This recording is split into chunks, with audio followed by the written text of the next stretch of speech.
En el foro de discusión Sociedad Protegida se dio paso a las mesas de trabajo, en donde en primera instancia se citó el tema Estado de Derecho y gobernabilidad,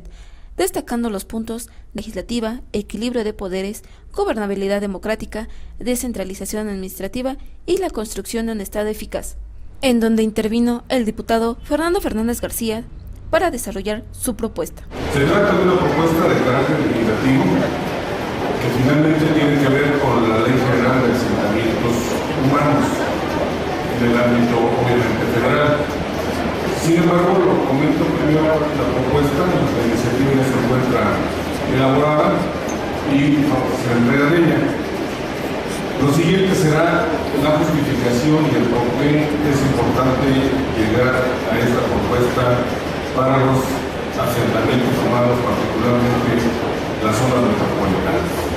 El proceso de urbanización creciente de las grandes ciudades a partir de mediados del siglo pasado en nuestro país se ha desenvuelto como un fenómeno dinámico, creciente, múltiple y complejo, que se ha denominado para efectos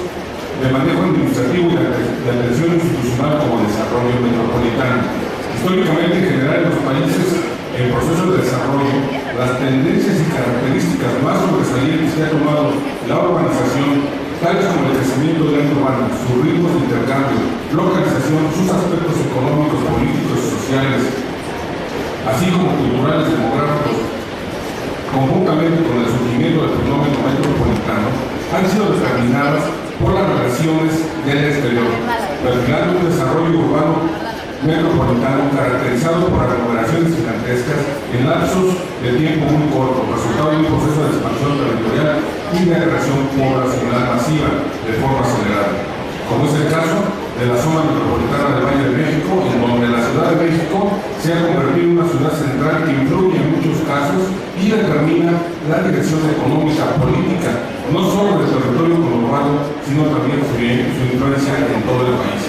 En este contexto, cabe destacar que hoy el desarrollo metropolitano es centro de atención institucional prioritaria, en virtud de que las metrópolis, además de lo anterior, se han configurado, a su vez, en general, como una dinámica antitética al desarrollarse en ellas riquezas y a la vez marginación, avances y atrasos, toma de decisiones en las ciudades centrales que afectan a los habitantes de las zonas contiguas o conurbadas, donde irradian su dinámica entidades o municipios, sin que estos puedan opinar en las decisiones. Por lo que ante un fenómeno tan dinámico, creciente, múltiple y complejo, que no ha sido suficientemente estudiado, ni mucho menos contemplado plenamente en el marco jurídico vigente, aún con el avance que hay que reconocer de la reforma constitucional en materia metropolitana, aprobada recientemente en el Pleno de la Cámara Federal el día 27 de abril del presente año y que se encuentra en revisión en el Senado, se requiere, además de las adecuaciones derivadas de esta, importantes reformas a las leyes secundarias en materia de transición y asentamientos humanos, ante la necesidad de contar con instituciones gubernamentales y políticas públicas, sobre todo que contengan una visión clara del Estado, que garantice la eficacia del mismo, así como también de los distintos niveles de gobierno y de la administración pública en el logro de una adecuada capacidad de respuestas a las demandas sociales, que además propicie el equilibrio social y el desarrollo sustentable. En ese sentido, es importante advertir que la actualización y o la homologación del marco jurídico, la capacidad de ejercicio del gobierno y la participación ciudadana son factores determinantes en la atención social, política, económica y administrativa del desarrollo metropolitano. Es igualmente importante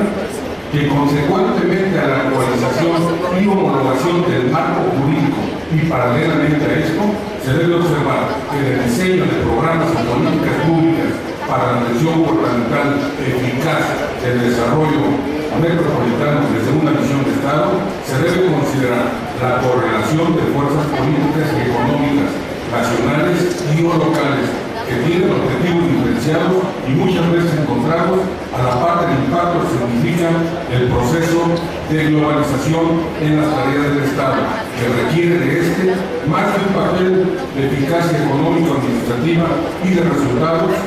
en obras de infraestructura y de servicios que en el desempeño de su función social fundamental. En este escenario es importante considerar la legitimidad, representatividad, eficacia y eficiencia del poder legalmente constituido en el logro del equilibrio político-social que guarda como Estado en general y particularmente en los gobiernos locales, mediante su capacidad de respuesta frente a las exigencias de la sociedad, es decir, el grado y la forma de gobernabilidad que por sus características singulares requieren las zonas metropolitanas. Es necesario advertir en este aspecto la importancia de considerar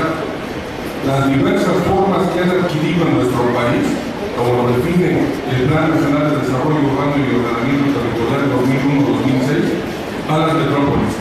y distinguirlas en sus características, como las interestatales, las estatales y las transfronterizas, por lo que resulta conveniente generar las condiciones jurídico-políticas para la construcción de un orden institucional con participación de sectores sociales, fuerzas y actores políticos que desemboquen en un paradigma de gobernabilidad propio de cada zona metropolitana de acuerdo a su perfil. Y más aún, considerar peculiaridades que adquiere el fenómeno metropolitano en cada una de sus expresiones para la formulación normativa. En ese sentido, de la planeación, programas y políticas públicas que reflejen la capacidad técnica del Estado, gobierno y administración pública para dar respuesta a las demandas de la sociedad metropolitana, es decir, el grado de gobernanza que requieren en las zonas metropolitanas. Finalmente, lo que representa esto es un reto para las zonas metropolitanas en nuestro país, que es la capacidad de los poderes del Estado, de los gobiernos locales y municipios, y la concatenación de la legislación, de la gobernanza y de la participación social. Muchas gracias. Reportó para Canal 6, Gabriela Suárez.